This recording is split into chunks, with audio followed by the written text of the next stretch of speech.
नमस्कार दोस्तों। आपको भी अधिकतर लोगों की तरह यही लगता होगा कि महाभारत का युद्ध द्रौपदी के कारण हुआ था। परंतु वास्तव में द्रौपदी नहीं, अनेक श्रापों की वजह से हुआ था महाभारत का युद्ध और धृतराष्ट्र का सर्वनाश। इसमें मुख्य 3 कारण थे। हंस की आंख निकालने का पाप कर्म, गांधारी के परिवार को जेल में रखकर भूखा मारना और दासी का अनादर करना। तो धृतराष्ट्र से जुड़े इन श्रापों के बारे में जानने के लिए वीडियो को अंत तक जरूर देखें। महाभारत युद्ध के लिए मुख्य कारण भले ही पांडवों और द्रौपदी के अपमान को बताया जाता है, किंतु इस भयंकर नरसंहार के मूल में एक ऐसा व्यक्ति था जिसका चित्रण हमेशा से ही एक असहाय राजा के रूप में किया जाता है। ये और कोई नहीं, हस्तिनापुर नरेश धृतराष्ट्र थे। धृतराष्ट्र के कारण न सिर्फ राज्य का अपितु पूरे कुल का सर्वनाश हो गया था। तो आइए जानते हैं कैसे धृतराष्ट्र बने इन सब का कारण और क्यों हुआ धृतराष्ट्र का सर्वनाश। पहला कारण, हंस की आंख निकालने के कारण अंधे पैदा हुए थे धृतराष्ट्र। ऐसा कहा जाता है कि पूर्व जन्म के पापों के चलते धृतराष्ट्र जन्मजात अंधे पैदा हुए थे। कहा जाता है कि पूर्व जन्म में भी धृतराष्ट्र एक बहुत ही क्रूर राजा थे। एक बार वे सैनिकों के साथ भ्रमण कर रहे थे, तब उनकी नज़र तालाब में बच्चों के साथ अटखेलियां करते हुए एक हंस के परिवार पर पड़ी।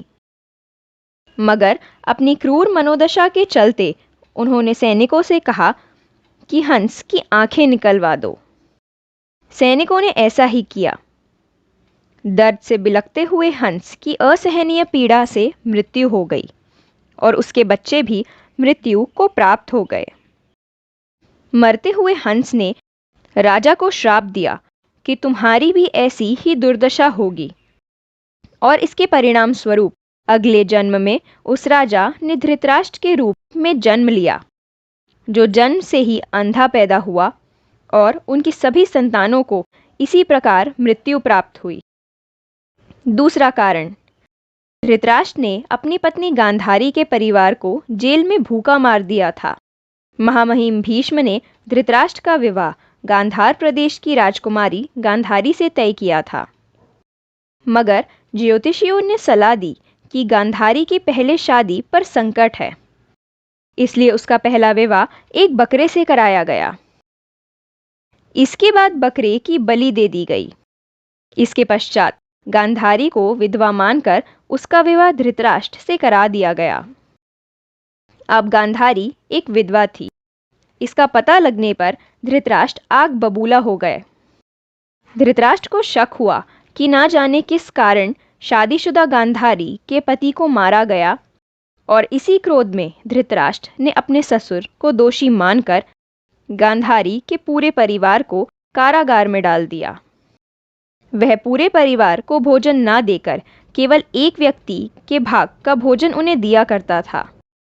यह देख गांधारी के पिता और गांधार नरेश ने सोचा कि परिवार में कोई तो जीवित बचे, इसलिए उन्होंने ये निर्णय लिया कि सारा भोजन सबसे पहले उनके सबसे छोटे पुत्र शकुनी को दिया जाए।